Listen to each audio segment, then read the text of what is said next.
I'll be honest with you, and I actually respect, and you give me a lot to think about. And without being arrogant, at my echelon, it's not often I sit down with somebody and they say something that makes me think.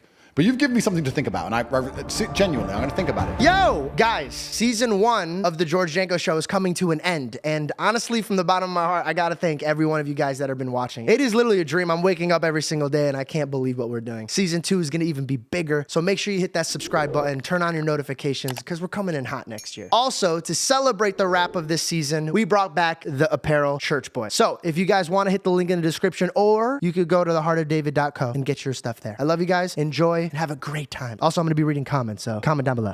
This is an exciting episode. Let's make sure we don't disappoint, sir. Oh, why would you do it? Just makes me so nervous now. All right, cool. Put you on the spot. Andrew. Hello. Welcome. Welcome to the George Janko Show, and thank you for ending season 1. What a great season. What a great season. I brought my notes, bro, because I didn't want to come all the way to Romania and then like forget. So if you see me looking, don't. Yeah, it's a long way to come. You know, it's kind of the forgotten part of the world. I'm not Romanian, but I certainly put Romania on the map. I don't feel like anyone talked about Romania ever. Ever. And why did you come here? I decided to leave the West. I can give you a very happy, funny answer. Do you want happy, funny Andrew, or do you want serious, the world is ending Andrew? There's two different versions. Let's start. I want both. I want both versions of you. Sure. Well, I think that the Western world is in serious decline, and that literally in real time you can see it falling apart. So you have to find somewhere else to live, and the world's not really that big. I think that the values which held the Western world together at some point have been proven to be false, and all of it is a lie. I feel like all of the metrics in which you can measure the success of a society, the Western world is failing in. So once you accept that, you say, okay, the West is failing. It's on its way down. I can't live in the West. And then you look at a map, and you look at South America, which is very dangerous, and I'm not South American, and I don't speak Spanish. And then Eastern Europe, which is where we are now, preserves its culture via religion, and they have some other societal, what's the word I'm looking for? Traditions, which certainly preserve the culture better. It's a slower decline. So I felt like this might be a good place to live. Unfortunately, I think in the 7 years I've been here, Eastern Europe is catching up with the West, and I feel like it's going to go down the same hole. So I'm going to have to move again. But when I moved here 7 years ago, it just felt like a safer place, felt like a nicer place, and decided to leave. I don't see what America or England or the West has for people anymore. Okay, question. Do you think that this generation is more evil than the past generations? I don't think they're evil. I think they're lost, and I think they're misguided. And I think we're now living in a culture where I'm a full-grown man. I'm 36 years old. I catch myself, even at my ripe old age and high level of professionalism, sometimes for a few seconds, only a few seconds before I correct myself, scrolling on garbage. Imagine how these 14 and 15-year-old children are even being raised. Just scrolling through these social media algorithms, which are deliberately designed to poison their mind. And they're going to school, they're being fed absolute garbage, and they have no religious connotations, no God, and no family unit. They're just a mess. And then we look at, like I said, every metric in which you can measure the health of a society, the crime rate and the cost of living, basic things, traffic, anything you can measure, the West is falling off a cliff. So it's like, how do you fix all of that? So I decided to move to Eastern Europe, and I had a very good time here, and I was treated very well, and it's a very safe place, and it's a beautiful country. I've been through some recently things changed a bit. I think yeah, you get out of your house. Yeah. That's exciting. Well, I'm allowed out my house. Yeah, that's nice. What, if you don't mind me asking, what's the first thing you did when you got out of your house? My first day off of house arrest, I stayed in the house. That's fucking weird, man. I know, but it was a sign of resistance. Oh, you wanted to prove that you could keep going. Yeah, that's right. I feel like you're flexing all the time. Like, is there like if I was on house arrest, who the fuck you flexing for? Just leave. And anything, you could have lied and be like, no, I stayed for an extra 3 days. But like you stayed. I stayed. Just to prove a point. Yeah. Now, was it for your brother or was it for your? No, I was just joking about the lie. Yeah. Actually, I have it in my notes because I know that you don't like lying, and I have a story about lying. I was I'm not gonna mention his name out of respect for him, but he took me on his jet. We were having a great time. We were about to do business together. Yep. We were courtside, and he made a comment about one of the basketball players. He's like, well, he's a little bitch because he told his teammate was cheating and got him in a scandal. Yeah. And I said, well, the other man was cheating. He was lying. Yeah. And he turns to me and he goes, if you have a problem doing business with people that cheat, you'll never work. And I, one, stopped immediately wanting to work with this guy. Two, my provider is God, nobody else. Yeah. So it comes with morals. Yep. If you're gonna cheat on a woman that you're building a life with and being fruitful with, what the fuck are you gonna do to me? Well, that's very true, and that's very valid. But I'll play devil's advocate here. What the other guy said about if you have problems doing business with somebody who cheats, you're never gonna do any business. Unfortunately, he's also pretty right, because it's but rife. not with partners though. I don't feel like you want to get in business with a partner. I mean, think about this. He shares a family bloodline with the person that he's robbing. Yeah, I'm nothing to him. that's true, and that is infallible logic. So how can I even? For me, my girl, right? She's my partner. Yeah. I couldn't focus if I had to come do this interview with you, and I know she's out somewhere. Now I have to think about what she's doing. It's taking away from me. Yeah. So if I'm breaking bread with a man and I'm doing business with him, I can't sit around wasting my time thinking about what he's doing. And you're completely right, and I totally understand that. But as a honest individual, I have to sit here and be honest and analyze myself and analyze my own romantic relationships. Am I completely faithful in the traditional sense? No. Why is that? That's a good question. I can't say exactly why that is, but I think that probably the biggest decline in the Western world I have to accept, even though I partake in it and even though I am guilty of it. I think the biggest failing of the Western world is that men and women do not stick together anymore. I think it would fix a lot of problems. I find that very fascinating that you know that's the problem. You teach men to be better men and to fix their problems. Don't run away from it. But you know that monogamy is a challenge for you, but you don't want to... It's not a challenge. Monogamy is not a challenge for me. Monogamy is a decision that every man must make. But for you to make that decision, you have to sit down and decide that, you know, this woman is worth me being monogamous to, which is fine. I think the biggest struggle that men have in the Western world today is finding a woman who they believe is worth being monogamous to. I don't think men have a problem with monogamy as much as men have a problem finding a woman who they truly believe they should be monogamous to. Also, that's something that's interesting about monogamy, because we can talk about this and it can be a very interesting conversation. In days of old, high-value men, important men, kings, warriors, whatever, had multiple wives. And they had to look after the multiple wives, or they had mistresses, and they had children with them all, and they had to look after them all. In certain cultures today, that is still the case. In certain religions today, that is still the case. In the Christian world, in the Western world, we have said that's unacceptable. We should be monogamous. Yeah. But then you have the majority of men who are monogamous are cheating. The ones who are not cheating are using prostitutes sometimes, or going to strip clubs sometimes, or consuming pornography. So they're not truly, actually loyal.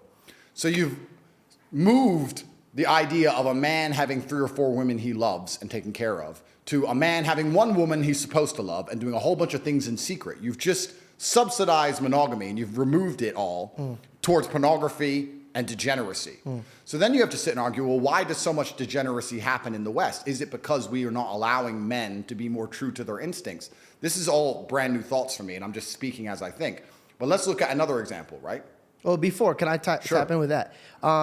So what's your example, right? So I have an example, Christ. He gives me his way, and I kind of follow it. If I had to follow men and their needs, I'd be burned up tomorrow. And I don't think it's needs. I don't think men cheat because of needs. Well, okay.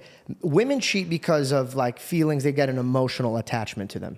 Men cheat because of more lustful body type thing. I've never heard of a man being like, man, I can't wait to talk to Becky. Of course, but I think a lot of it's also ego. Exactly. So, but ego, what comes before ego? Or it comes after ego? Yeah, a fall. Yeah. So my thing is, yes, when I met here's my theory. When I was out about and I was having fun, as a Christian man, I was waiting for the right woman. And I came to this guy and he goes, I don't understand. I thought you were Christian. And I go, listen, bro, I'll be a good Christian man to a good Christian woman. When I find somebody who has good morals and I know that she'll have my back and she'll do good, and when God presents me that girl, I will be a good man to her. And he asked me something that changed my life forever. He goes, well, if you're the son of God and you're asking for his daughter, why would that father ever give you a daughter when you treat everybody else like garbage? And so I had to think. I think when it comes to blessings, I believe that it's given from God. And to move on to new blessings, you have to handle what you've been given. Agreed. So if I've been given the fame and the money and the access to women, God's monitoring me. Okay, are you going to go fool around, act like trash? Can you be trusted? Could you be trusted with this daughter that I have over here? Kind of like that picture where Jesus is holding a beautiful bear behind him, and then you're holding on to this lifestyle that you still want, but you're like, this is great. And God's like, no, give it to me. Show me you're ready for it, and then I'll present it, like any good father would be. Absolutely. And I did. I cleaned up my act. I was celibate. And I was showing him, I'm trying now to be ready. Yep. And then I found a beautiful girl, and then I became monogamous. Yep. And then I have a good partnership. And here's the thing. I could lead that relationship anywhere I want. If I wanted to be opened, it could be there. Yeah. Not saying that she's comfortable with it, but when it first started, I could plant the seeds into taking it in any direction that I want. Correct. It takes somebody with integrity to lead a woman in the right direction. Absolutely. I tell people all the time, I'm in charge of the relationship. God is in charge of everything. Yeah. So when my girl looks at me to lead the house, I got to lead the house, but it's not from my needs. Yeah. Because if it was my needs, bro, she's out shit cold. That like she's not gonna get the best out of it. Of course. But now I have a God looking at me and monitoring it. You gotta love her like you love my church. No, absolutely. Everything you're saying is completely true, and I agree with you. There's two ways we can answer the question. We can talk about it from a religious perspective and what you just described, and you're right, being a God-fearing man is going to lead a woman in the correct direction because a woman is a reflection of her man, and that's why you see if a woman gets with a bad guy who does drugs, she ends up doing drugs and doing bad things, and a man can lead her in the wrong direction. She comes from our ribs, metaphorically and physically and mentally, right? Yeah. So if I'm gonna be, like you're saying, doing drugs, she's gonna follow my lead. Absolutely. But I'm just talking about it from a societal perspective. I'm making an overall societal observation, the fact that now we have monogamous societies, but because they're not truly monogamous, all of the desire is being outsourced towards degeneracy, as opposed to having a society where a man is allowed more than one wife, for example, and then the degeneracy isn't needed. You don't need pornography and you don't need prostitution if you're allowed to have 2, 3, 4 wives if you're successful. And the point I was going to make earlier is that in certain countries, this is still the case. And I'm just speaking here in generalities. I don't have proof for any of this, but if you look at Russia, right? Russia is a Christian nation. There's a lot of Muslims as well, but it's traditionally a Christian nation. But if you're a very rich, powerful Russian man, and I've been to Moscow, I can assure you, you have maybe 4 or 5 wives. Or not wives, 4 or 5 girls. Yeah. And your wife understands about who the other girls are, and she doesn't really care. Don't look, don't care, don't ask. I have a Bentley, I have a big house, I have the children. He plays around with these other girls sometimes. I don't care, I'm his wife, and that's just how things are set up. That particular man who's very, very rich, he's not interested in pornography. He's not interested in prostitutes. He's satisfied. He has enough for whatever his ego desires or his heart desires. Then you look at the West and you look at the most degenerate things which can possibly happen, which are actually levels above prostitution and pornography. If you look at Epstein's Island, for example, when you have very rich, powerful men and they're told by the public sphere, you're not allowed to have more than one woman, but they don't have God to control them. They're godless. Then they say, okay, well, how can I satisfy myself if God's not restricting me? The society's saying I can only have one woman. I'm not allowed to have 4 or 5, which would satisfy me in some regard for my ego or unhealthy reason or whatever my reason is. So I'm going to end up doing things in private. I'm going to end up doing things in secret. And then you have Epstein's Island appear. So it's kind of interesting.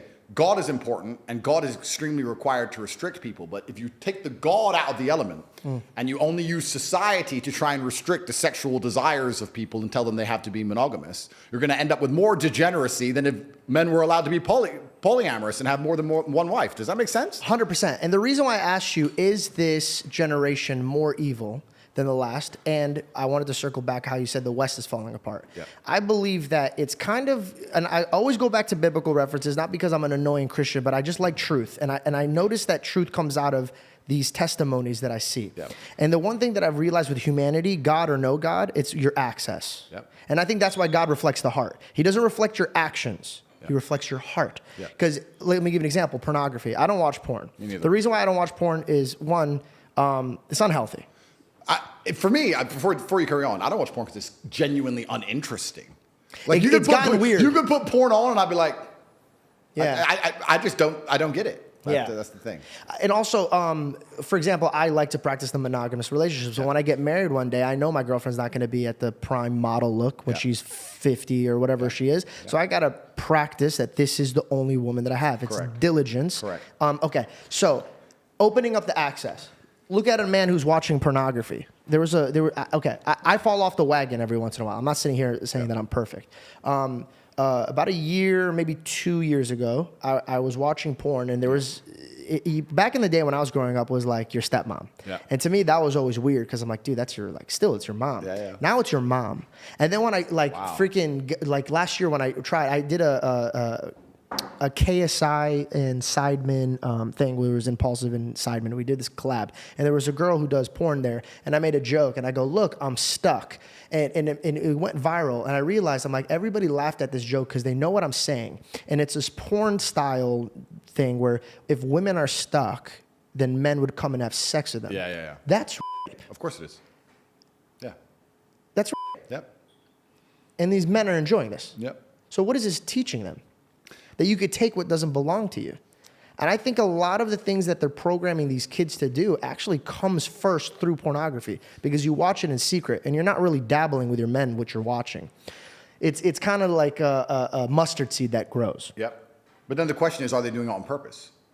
This is where you go deeper down the rabbit hole. This video is sponsored by a freaking beast of a product that I absolutely love, electric e-bike. Now, you guys always hear me talking about me riding my electric bikes, but there's a bike out there right now that is the perfect bike for the holidays. Perfect for your wallet, perfect for your entertainment, perfect for literally everything. I'm talking about for traveling, right? You don't want to put it on the hitch. You want something that could fold and you could put in your trunk, take to the beach, take to your mother's house, take it to somebody who likes bikes, but you're like, hey, let me unfold mine real quick, and then we could just ride together. You want one zippy, fast. You want one that has good durability, that's safe when you're riding. You want one that you could take everywhere, anywhere, at all times. Well, that's electricebike.com. Get hundreds of dollars in free accessories with your electric e-bike purchase this holiday, including America's best-selling e-bike, the XP 3.0. Visit electricebikes.com. That is LECTRICE bikes.com. If you're dyslexic like me, I'll write it right here for you. Please visit the website.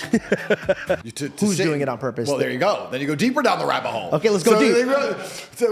Let's accept pornography is bad for a society. Let's accept that to be a fact. It is a fact. It is true. Okay, yeah. So pornography is bad for a society. Okay, why are they trying to destroy the society? Who are these people? What is their end goal? Is their end goal the sexualization of children? Is their end goal 12-year-olds to sit there and watch pornography and want to have sex? Is their end goal to confuse 12-year-olds to want them to try and change genders? Is that their end goal? I don't know. Is that why they take down the country's flag and put up another flag?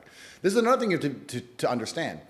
We talk about the Western world being fallen. Do you mind moving that mic towards your mouth? We talk about the Western world being fallen. What even is the culture of the Western world anymore? We have gang signs, and we have frozen food, and we have the pride flag.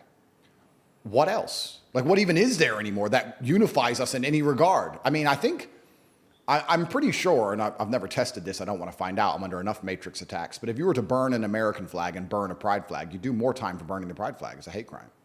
So you have to actually then understand is, okay, if this is destroying society, is it being done on purpose? And what is the end goal of it? And who's doing it in the first place? And then it gets really scary. I agree with everything you're saying about pornography, and I agree with everything you're saying about monogamy. I'm just trying to analyze the world and how it actually functions, and how do you fix these things? And setting examples, leading by example. My question to you is this. Let's label this group of people that I want to label so we can circle back to it. What would you like to call them? The Matrix? The Matrix. The Matrix. So the Matrix is there. Do you feel like the Matrix is hyped up using media? Because think about it. When I walk around and I have discussions with people, not a lot of people have the same agenda that the media is having. And I think people are keeping up with it. So do you think they're flexing their power? Let me give you an example. Yeah. God is all powerful, all strong. Yeah. The devil isn't. But what his power is lies. Yeah. So he confuses you. God uses faith. The devil uses fear. Yeah. Do you think the Matrix is just full of shit and they're just fear-based? Oh, they're absolutely fear-based. So what is your goal? If you had to fight, like you are fighting, and you're banned from, what are you banned from? Like, everything. But you're on Twitter. Elon bought Twitter and restored me. Before this, I was banned on Twitter also. I'm banned on... Why did you get banned?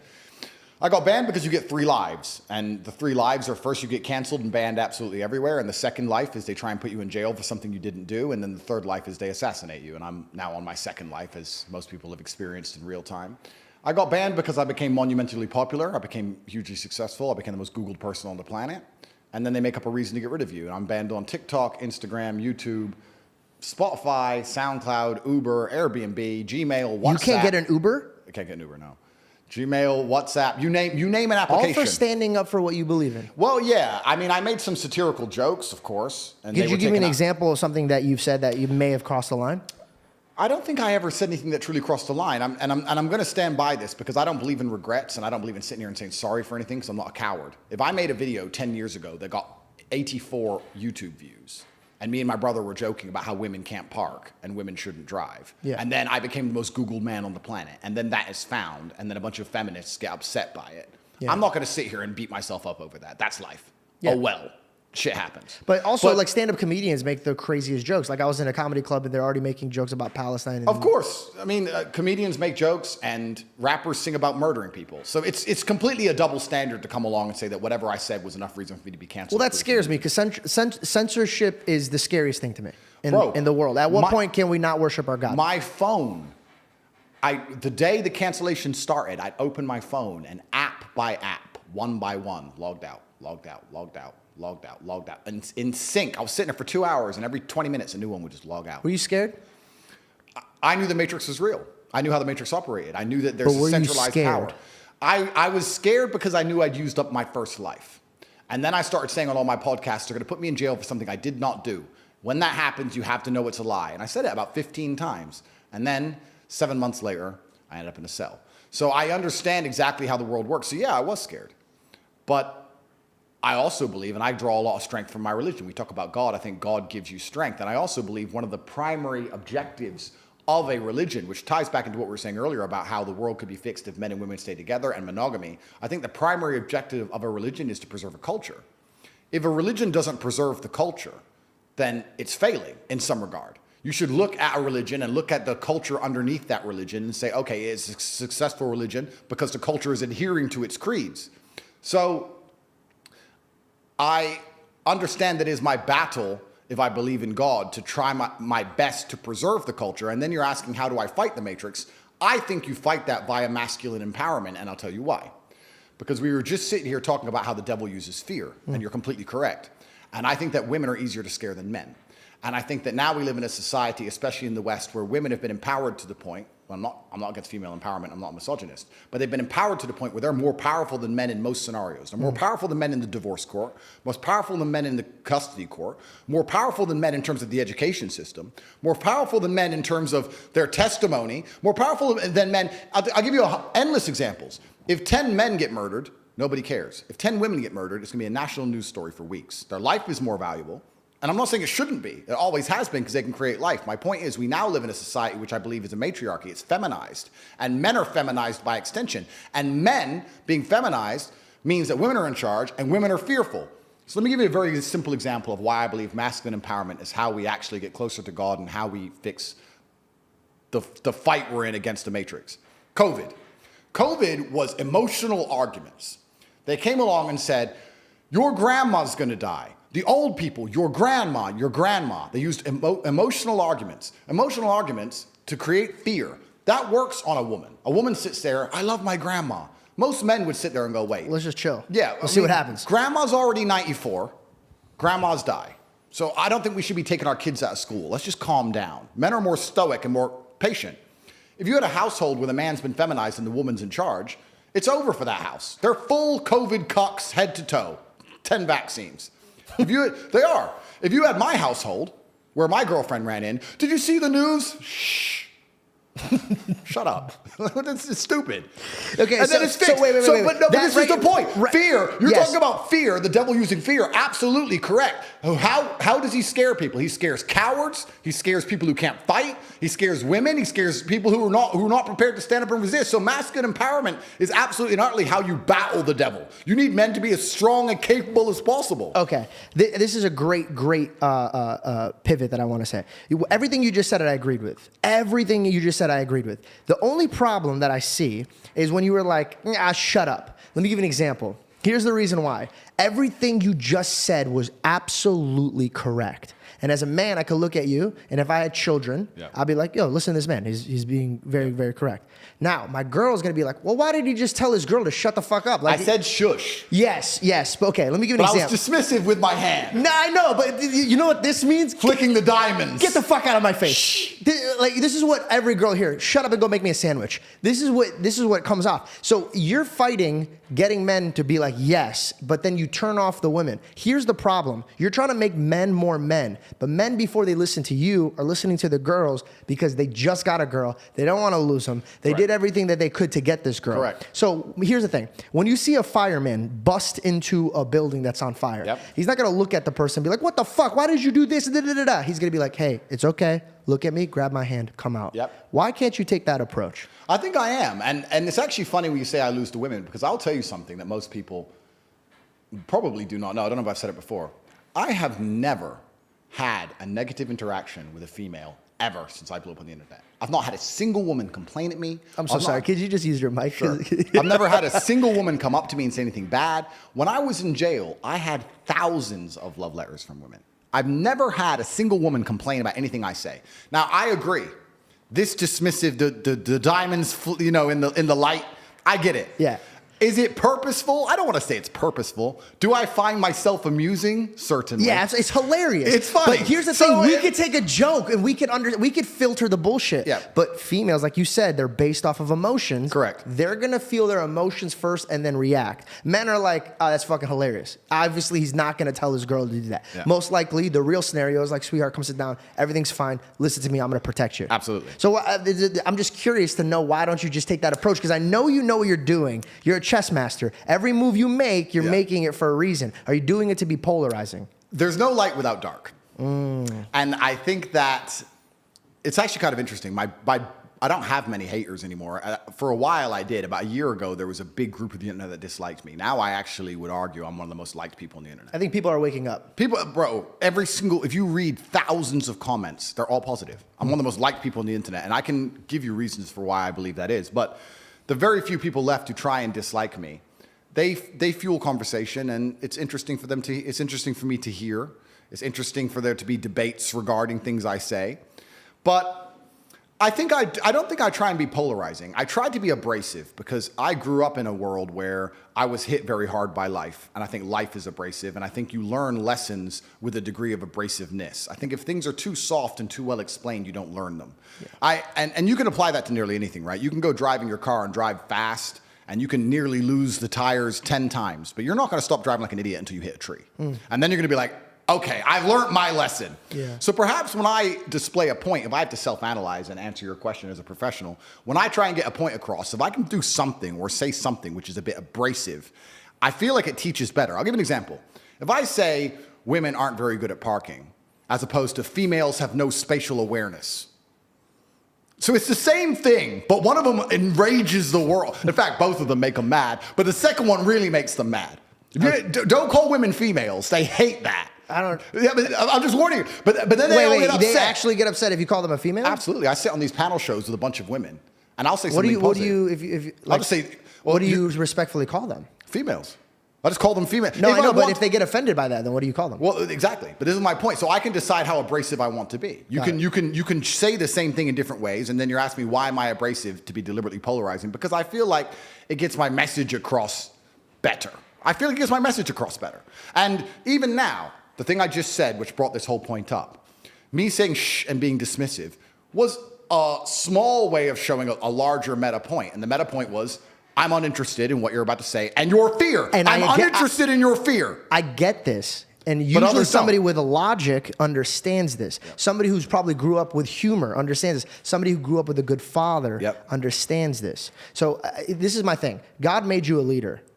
100%. I'll take it. Okay. And now you're leading men. Yep. But there's a huge crowd of people that you will never understand or touch because I feel pridefully you don't give a fuck. You're like, if you can't come on with me on this journey, then get the fuck bent. Literally, metaphorically, and physically. Well, not all minds are ready to be freed. They say it inside of the movie. But which one is valuable enough to be free? Christ saved everybody. He didn't just come and pick a couple people. Absolutely, but you can lead a horse to water, or you cannot force it to drink. And I feel like the reason why I'm now one of the most liked people on the internet, and the reason my comments are so positive, I have to answer that question, is because I feel like I'm heavily leveraged against chaos. The thing is with my brand, I don't entertain. I do entertain, but that's not my purpose. I'm trying to teach people things. I'm trying to give them things. Even the things I sell are beneficial. I have a school that teaches people how to make money online. It's beneficial. If you follow me, you can make money online. You'll start to train and go to the gym. You'll listen to some positive motivational things. You'll feel more motivated. I'll try and guide you towards God. Either one. I'm not even strictly Islam. I believe that if you are a religious person, you're a better person regardless of the religion you choose. Because you have to follow your morals and have boundaries. Absolutely. So all of my messaging is positive. So as the world gets more messed up, I'm leveraged against chaos. As the world becomes a bigger mess, as people struggle to survive to pay their bills, as people become more and more unhappy, as the wars start, all this craziness, people sit there and go, do I want to be entertained by clowns? Do I want to watch these streamers who are clowns? Do I want to be entertained? Or do I want a solution? Do I want some form of stability? Who is saying things which can actually help me, which actually will directly impact my life in real time and make me feel better? And that's me. So I'm not an entertainer in that way, which is why I believe my brand has become so strong and why most people like me. And it's also why a lot of people will forgive me for being semi-abrasive, because I feel like as the world gets more messed up, which it is, people are going to learn some very abrasive, harsh lessons. And sometimes when you've gone through a very harsh lesson, to be given a solution which isn't harsh, you're not going to believe it. To be given a harsh solution makes you feel like, okay, this guy knows exactly what he's talking about. I was on podcast very recently. I don't think it's even come out yet. And I was explaining to somebody, we were talking about depression, which everyone asked me about. I'm going to circle back to that. I have something in my notes for that. Yeah, and I was saying that as a man, your life is supposed to be shit. My argument to this is people go, oh, I don't feel good. I say, good. Your life as a man is going to be terrible the entire time. Who told you at any point, I don't know what the Bible says. I haven't read it cover to cover like I've read the Quran. But I don't think the Bible says you're supposed to be happy all of the time. The Quran certainly doesn't. Well, in Matthew, it says you're supposed to cast your anxiety and depression on him. So life isn't going to be easier, but you could go. Let me give you an example. Sure. When Jesus was walking on the water, this is the example I say. When a storm hits, the storm is still hitting. Yep. But there's a difference from you drowning in the storm or standing above the storm. Absolutely. And I think that you're always going to have challenges and obstacles. Storms are going to come. But I guarantee you, there's obstacles that you could walk through with a smile on your face that another man could fall apart. Absolutely. I've just been through some, and I'm sure I'll have more. What was it? Well, it says in the Quran, just because you believe, you think Allah will not test you. Just because you believe in me, you think you're not going to be tested. I think being tested is a great thing for That's you. how God shows love. Yeah. Because because God's love is a disciplinarian love. It's a masculine love. It's like a father. A father shows love through putting you on the bike, letting you fall over, letting you hurt your knee, picking you back up, putting you back on the bike. That's how a father shows love, and God is the same. Your father used to push you down when you used to be a kid. That's right. And your mom used to be upset about Yeah. this. Let's time travel back to you as a child. Sure. Because I feel like what made you who you are now is based mostly off of how you were raised. Absolutely. Take me back. Yeah, I think I had the best possible upbringing a person can have, which is good parents and no money. I didn't get famous or rich young, which I also thank the Lord for. I think a lot of these people who get famous online quite early, I think they miss out a lot of life. It's not real life. It's not real life. It's not real life. No, I had real jobs and I did real things and I was really broke and I was really on the bus and really trying to pay rent and doing real stuff for a long time. I wrote a line in here, and I think you could relate to it. A poor man is broke. A rich man is broken. So if you're broke, you could figure out a way to be rich. But if you were given everything and you don't know how to manage this life, you're broken and you don't feel like you've earned anything. I've met more depressed rich men than I've met depressed broke men. It's amazing you say that because there's two answers to that. My first one is, I love that you say that because I always say, I'm not rich. I'm a poor man with a lot of money. I always used to say that. And I don't want to brag or anything, but just because I get asked this question a lot. I've been extremely successful. I have hundreds of millions of dollars. In fact, I think our last valuation across everything we own we're almost at B now. So we're doing very, very, yeah. I'm a billionaire. Top G's a billionaire. So we're doing extremely well. That's the first thing. The second thing, it's great that you say that because I completely agree. Because if you're born with everything, if you're born with all this money, that you have no aspiration, nothing to actually grasp onto and trying to achieve, then money doesn't make you happy. But then you can analyze this from another angle, right? We were just talking earlier, we can always pivot back to who the matrix are, who's in charge. So let me ask you. Do you have somebody that Well, let me ask you a question. Okay, go ahead. If you're born into a dynasty, let's say a banking dynasty, and you're born a billionaire, and you have everything you've ever wanted ever, and money has absolutely no value at all, and a brand new Ferrari doesn't mean a thing. You could buy one every 10 minutes for the rest of your life. And money doesn't make you happy. What's the one thing that's going to make you happy? Controlling others. Controlling others. Power. Yeah. Ego. So then you sit there and start looking at things. Because and going, games become real. Absolutely. Yeah. So now you're like, okay, well, money doesn't satisfy me. What makes me feel important? Especially if you're going to add in. Let's add in another angle to it. Let's imagine you falsely believe, because it is falsely, that you're somehow genetically better than others. You're from this lineage. You're better than the other people. And the other people, the serfs and peasants, are struggling for money, and you have unlimited money because you're so smart and your family's always been so smart. You'll have haughty eyes. Yeah. So then you're going to sit there and go, Well, why did they make people put on a mask when they walked in the restaurant and take the mask off to eat and then put it on to go to the toilet and then take it off to eat and then put it back on? Because I have a I'll tell you theory. why. Because it's funny. You to think it's these just people. because it's funny? Because it's an ego. Because it's ego. I thought it was the power. test to see how far they could push something. Compliance tests. Yeah. Which is the same thing. So when you really understand that people who are in charge of the world are completely, like you said, broken. There are broken people. Money can't satisfy them.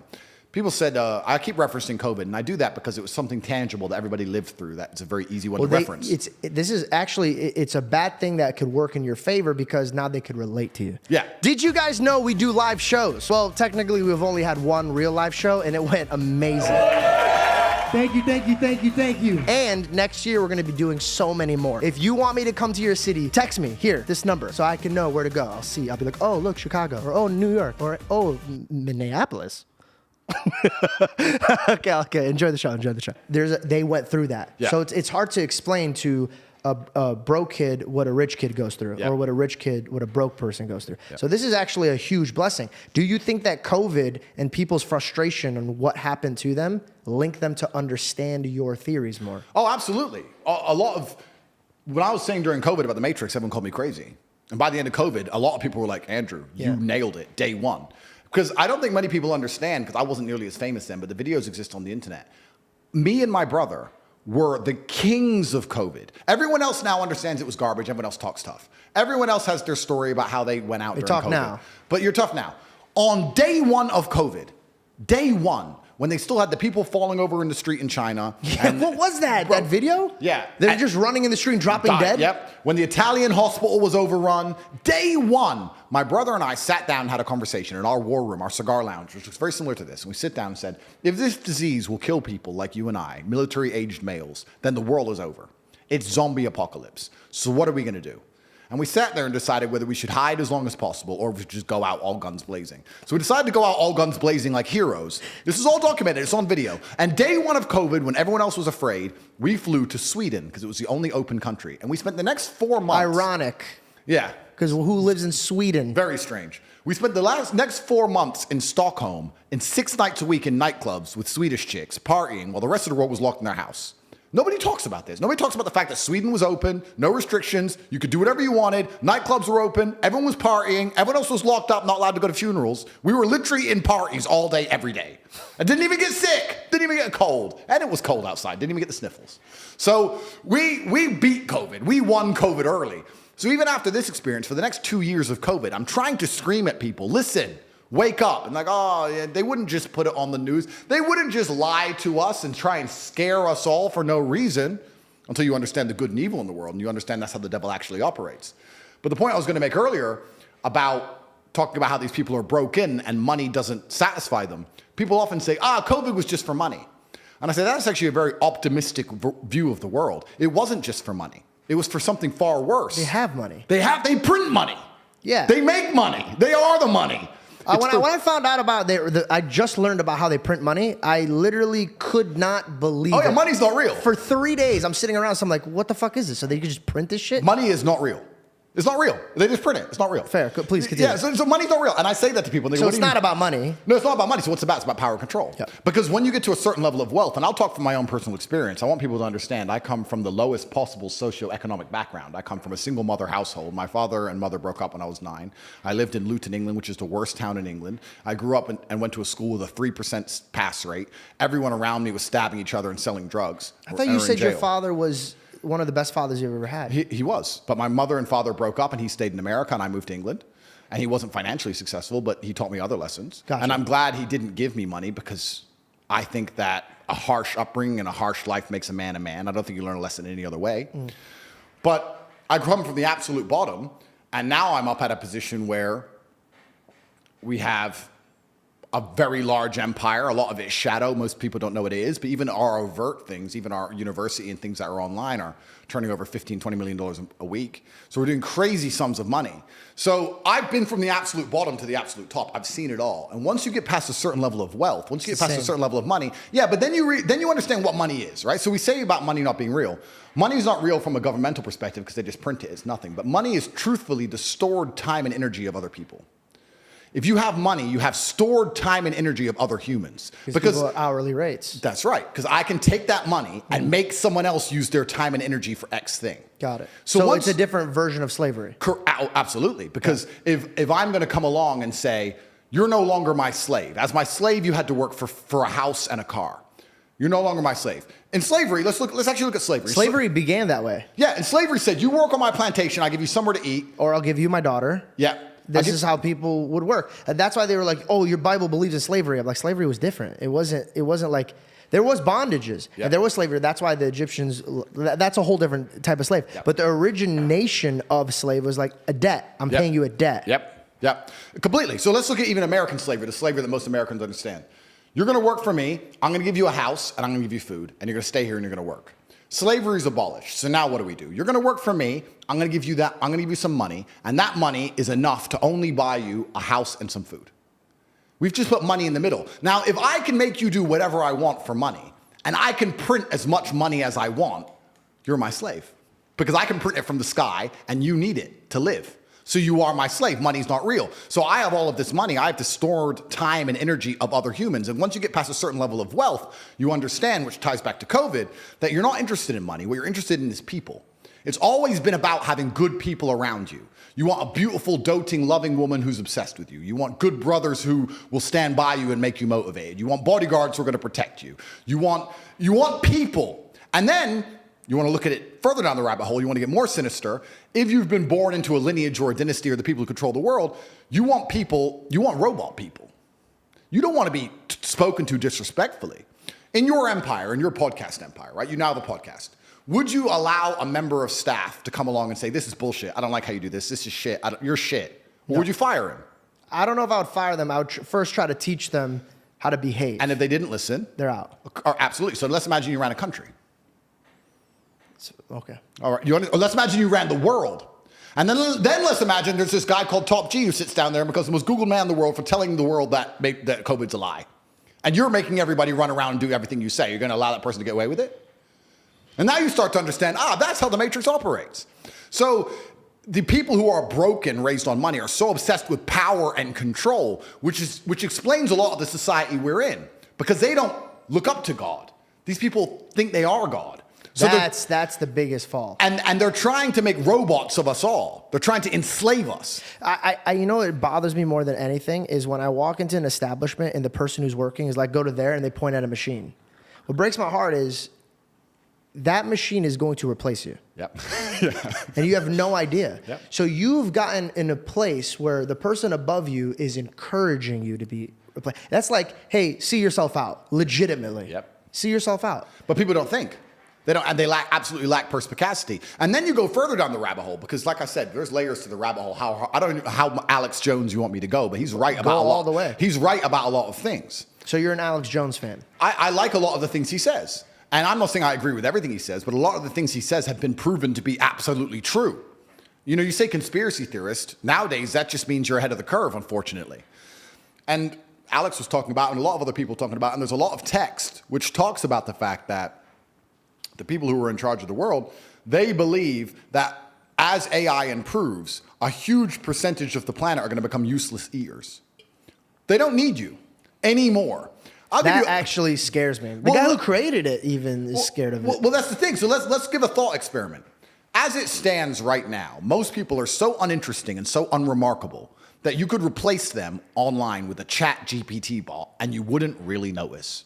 Genuinely, that's how boring most humans are. If you're special and remarkable and unique and you're famous or you do whatever, that's different. But most people you could replace with ChatGPT by text, you wouldn't even notice. And that is a free application, which is brand new. Imagine we're going to be in 20 years from now. So we start talking about useless eaters. This has been discussed by very important, very powerful people at length. The same people who are trying to give you the vaccine are talking about the fact that the population of the earth needs to decline. Why do we need, they say it, Bill Gates says it. Why do we need to get rid of people? Well, machines will do it. So why do we need people sitting around who have hopes, dreams, aspirations? They want health care. They want safety, security, children, all of this garbage. We just need somebody to do X job, and a machine can do X job. So what do we need these people for? So then you start looking. I find it weird that Hollywood was the first one to strike about it, but it was about actors. Well, yeah, because have you ever asked ChatGPT to write a movie? Like that? Bro, It's better than anything you've seen in Hollywood in a long time. There's no woke bullshit. There's no trans, lesbian, black, double-dicked fucking hero. So it's great. You know what's so funny is that like this episode is definitely gonna like fuck my account up, but I'm in for it. I'd rather be like real and like if I God forbid if I passed away, I just want to make sure that I was authentic. Absolutely. And so I'm really enjoying this conversation. Absolutely. So they're gonna wipe people out with robots. How do you get in the way of that? So you want to be the Superman of this generation.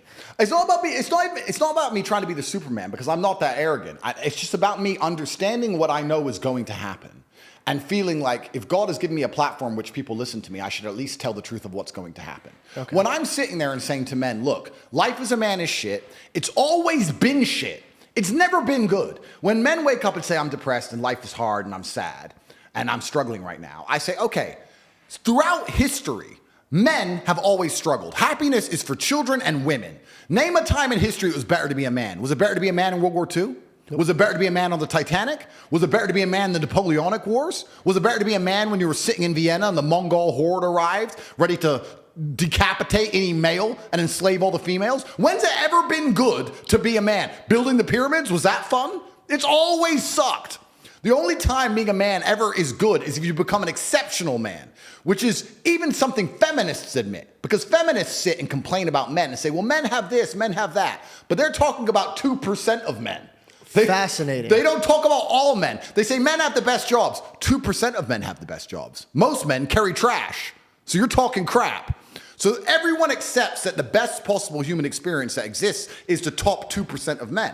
Anything below that sucks as a man. You're better off being a chick. So what I say to men is, look, life's hard. It's always going to be hard. It's always going to suck. It always has. The only way to get out is to become excellent and perform at a level where your echelon is so high that you get to live this brand new experience. You need to become strong and smart and interesting and charismatic. You need to become rich, powerful, well-known, connected. You need to do it. But could all men do that? No. So, okay. But I have to tell them the truth. When people come along to me and say, my life's shit, and I look at them and go, yes. Do you feel like you could change it? Shit. Do you think you could change all of that just from a perspective? I'll give you one. I am happy all the time now. I was in a bad place because I realized I was just focusing on bad things. And I was being a pussy and not fixing what I needed to fix.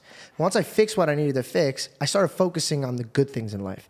Like today, I'm sitting with Reed, we're having breakfast, and I looked down, and we had a buffet, and I had a crazy amount of plate, like just a crazy plate. I took a video of it. And I looked at him and I go, do you realize even the greatest men 1,000 years ago wouldn't be able to have all of this decorated on their plate?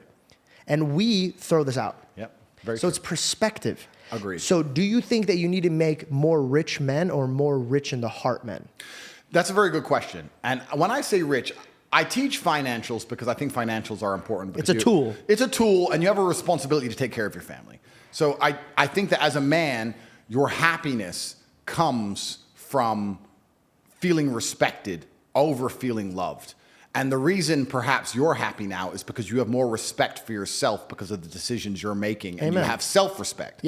And I think that a lot of men, even if they have self-respect, if nobody else respects them, they're struggling. I think male depression can be fixed with respect. I want to tap into depression. What's your thoughts on that? I think that it's massively overdiagnosed. I say depression isn't real because I speak in absolutes. I think the idea of feeling depressed is real.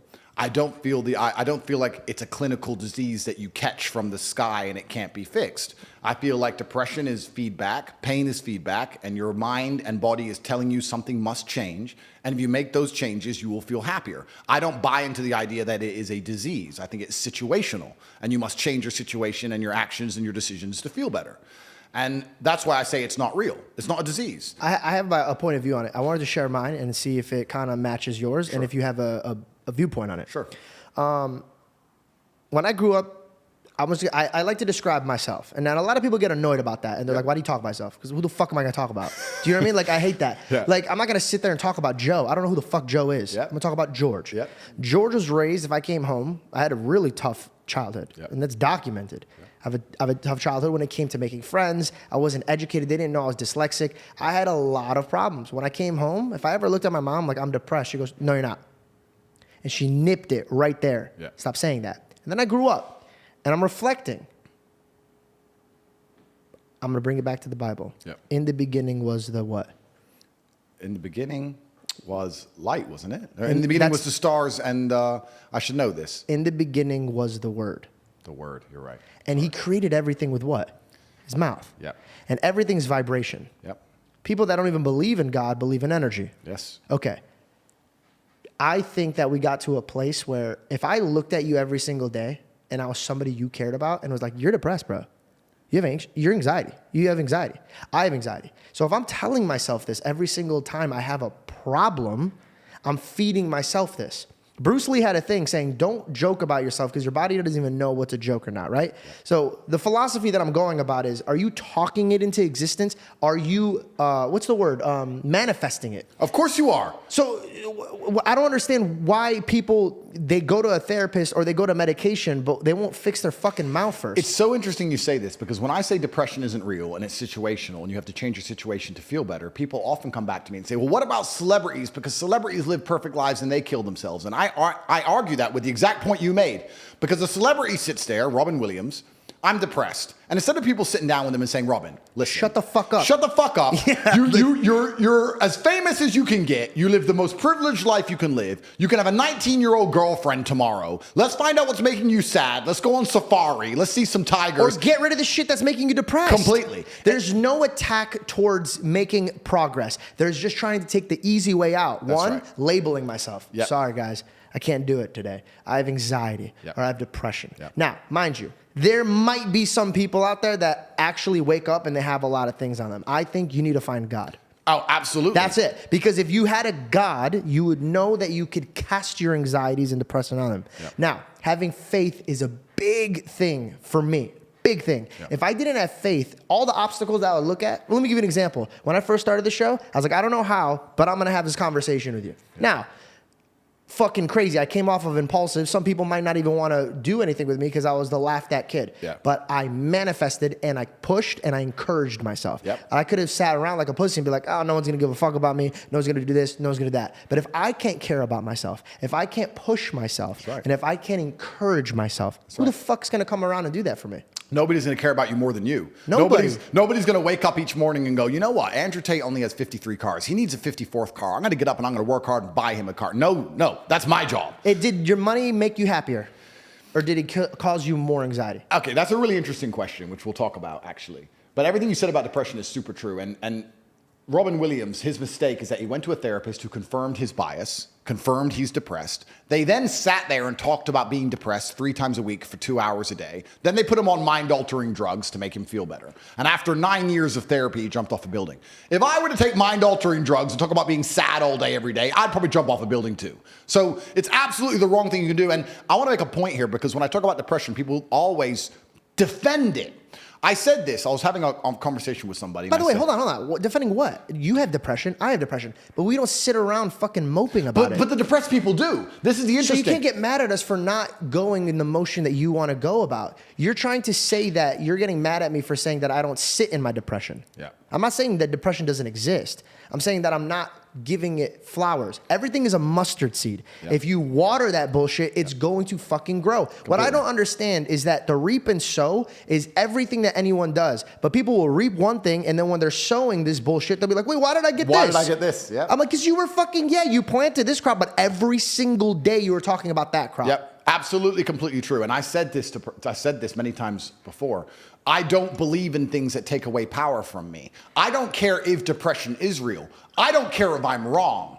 I don't believe in something that takes away power from me because I can't become depressed if I don't believe in depression. And that allows me to shield my mind from the idea of being a depressed person. I can feel depressed temporarily, but I can never become a depressed person because it doesn't exist. You can lock me in a Romanian jail cell for 93 days with cockroaches. I will not be depressed. I will feel a little bit sad, of course, but I will never become a depressed person because I don't believe in it. And when I say this, depressed people are like, no, depression's real. It's ruined my life. It's taken everything from me. Depression's real. Depression's real. I said, you sound like it's promotional team. You sound like it's their PR God. team. It's their God. They're worshiping it. You're worshiping it because it gives you a cure-all excuse for your monumental failures, as opposed to waking up and going, you know what? Maybe I'm a fuck up. Nothing to do with depression. Maybe I've just been fucking up. Maybe depression isn't real and I've just been fucking up and I should fix a few of these things. What have I been reaping? Absolutely. And you'd be amazed how depression will lose power over your life and lose its ability to destroy your life if you stop giving it so much respect and just wake up and say, let me fix X, Y, and Z. What can I control? Let me clear, just in case there's some people that might not catch up to our speed. I do not believe that some people, sorry, let me rephrase this. I believe that some people are depressed every single day, but I believe that their steps into fixing that is one, first and foremost, find God immediately. Two, instead of running to somebody and expressing your problems every single day, just sitting there, just telling somebody your problems every single day, find some friends. Go to the gym. Instead of talking about your problems, talk about your goals. Talk about your dreams. Focus on something that is not negative. If there's two wolves, and I'll say this every time, I've said this a few times. There's two wolves, Andrew. One's chained up in the dark. One's chained up in the light. Which one lives? Yeah, absolutely. The one in the light. The one you feed. Interesting.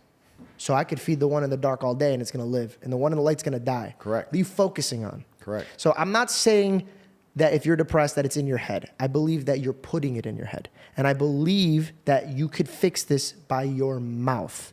Start by taking actions and taking accountability for what you are saying. The people that are jacked go in the mirror. It sounds stupid, but it's true. Bro, look how fucking jacked I'm getting. Look how jacked I'm getting. And guess what? They start getting jacked. Why? Because they're motivating themselves to get in the gym, eat healthier. They consistently talk about their body, so when bad food gets put on their table, they're like, nah, I don't want this right now. Yep. It's all about your mouth. Your tongue is the sharpest thing in the world. And then we use that in the adverse, right? You can use that the other way around. This is why I answered the light wolf, because I believe that... Your mind is focused on it. Absolutely. But let's use it the other way around. So you can speak yourself also positive, which we know, but I think there's a mistake that a lot of people make with that. A lot of people are obsessed with the idea of happiness. And especially as a man, I think that happiness can actually be a very destructive motivator. And when men sit and say, I want to be happy, I want to feel happy. To feel happy, a lot of the time, you're looking for temporary hedonism. To be happy, you want to get drunk or take drugs or do something stupid temporarily, and it's very short-lived. I think you should instead be looking as a man to say, I want to feel proud. If you choose pride over happiness, you're going to make decisions that you're proud of and that people around you are proud of, and it's going to be better for yourself and better for society and better for everyone who loves you, everyone you care about. I think that's the first thing you said that I disagree with. You disagree? Completely. I think the best thing a man can do is wake up and say, what can I do that's going to make me proud of myself and other people are proud of me? Let's get into our debate. Let's do it. Okay.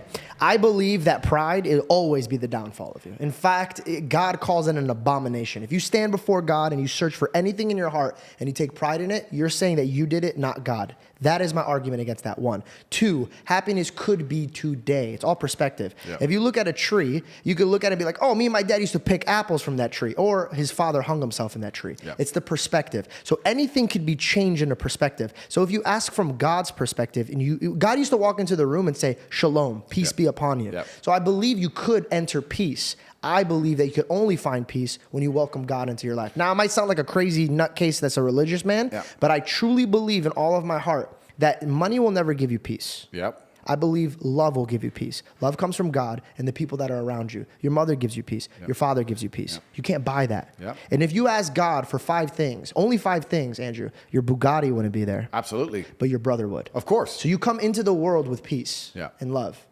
So but you don't think pride is one of the biggest motivators of masculine excellence? You don't think No, because once you achieve it, you want more, and that's where it gets Of course, dangerous. but you do not think Mayweather decided he wanted to be proud of himself by beating Why everyone? Would you don't think Mayweather? What, so you could have money and then just pick on YouTubers and box them? Of course. I'm not insulting Mayweather or good or bad, but actually, I might cut that because it might jump me. So Michelangelo. Okay. He cut his ear off. Okay. Artists, Da Vinci.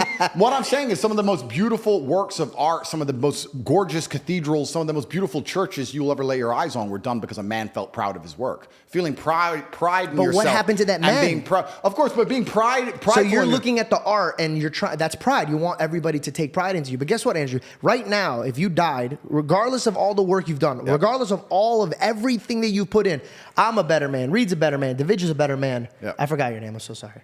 Bailey. Bailey's a better man. All these guys are a better man for 2-3 generations. But when you die, you have the same grave of a man that you hate because time moves on. Of course. Everything collects moth and rust. Yep. So what's the point? You don't think God can give you pride in yourself for doing the right things? I think that you could find joy in it. But again, everything has its time. So you take pride in your art. But at one point, all those artists became crazy, bro. So what's the fucking worth of it? Okay, I understand that. So we can look at it a bunch of different ways, but you just talked about a man looking in the mirror and being proud of his body to motivate himself. That's pride. Absolutely. Pride to an extent, right? Pride to an extent. But if it's your motivator, that's the problem.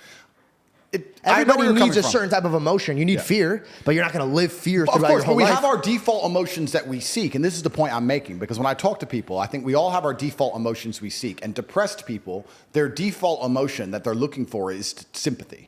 They want sympathy, either from themselves or from somebody else, and they always have a sob story. It's always about how hard their life was, and they did drugs, and blah, blah, blah, and they want everyone to feel sorry for them. They're searching for sympathy.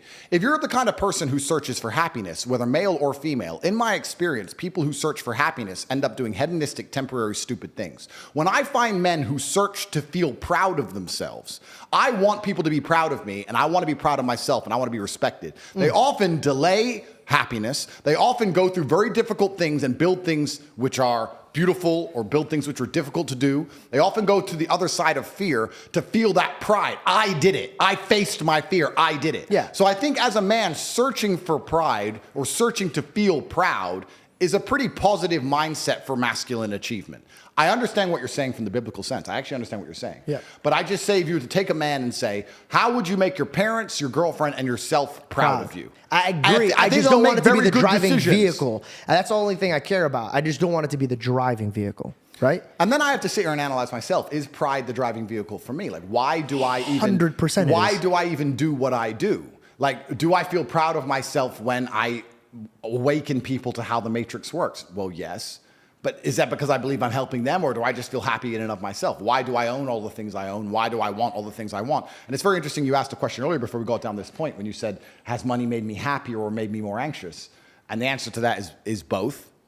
I think that you're certainly anxious when you have an empire because you understand how difficult it is to maintain, especially in my position, right? I've been hit by DCAUT and FBI and all these huge federal agencies are trying to take everything I've ever worked for. And from your loved ones that you're leaving from my for. loved ones, all the money I've ever made. It's actually a very difficult, precarious situation to be in. And even if you ever get to the position where you pay yourself $500,000 every single morning, you get concerned with, am I still going to be able to do this? Then the money ain't making you happy. You're working so hard to make sure you'll always be able to pay yourself that money that you don't even spend, that you don't even need. That's the pride thing I was trying to tell you about. Of course. So but this is how you hold on to things. And it's a stomach that keeps needing. It does keep needing. You're completely right. But that's also how there's no light without dark. The stomach keeps needing. Completely agree with you. But that's also how I managed to propel myself from here to here. And I'm going to go want to beat this garbage even high. So I agree with you. Gas. It's my gas. Yeah. My gas is. And then, so there's anxiety attached. Did that change when you got a daughter? I think in some ways it got worse because there's anxiety attached to my money. But the true happiness that I get from my money is the fact that I can give people I care about anything I want. You could set them free. I can set them free. Yeah. So I said this even to a girl I was dating. I said, you're happy all the time. And I love that because I'm stressed. And I'm not complaining about being stressed. I think the masculine role is to wake up stressed. I wake up stressed. I wake up and I've got a bunch to do, a bunch of people to talk to, a bunch of money to make, etc. I'm stressed. I'm not miserable, but I'm certainly concerned all of the time. I'm focused all of the time. I'm always busy. I have a lot going on. I'm never relaxed. I'm never at peace. That's not who I am as a person. Do you think people confuse stress with depression? I think so. And I think that you're supposed to be stressed. That's what I'm saying. So maybe they feel what you're feeling, but you've said that it's stress, which is good. You need stress. You need to have your back up against the wall, or you're going to be a lazy fuck. Or you won't do anything. Yes. Absolutely. But people might think that emotion, because they feel that emotion, that stress that's on them, and then somebody comes out of the woodwork and be like, oh, that's depression. Yeah, which is the coward's ways out. But I actually love feeling stressed. I do best when I'm stressed. It pushes you. I've had 87 professional fights. For about 3 of those fights, for some reason, I wasn't nervous. And it really bothered me. I was like, why am I not nervous?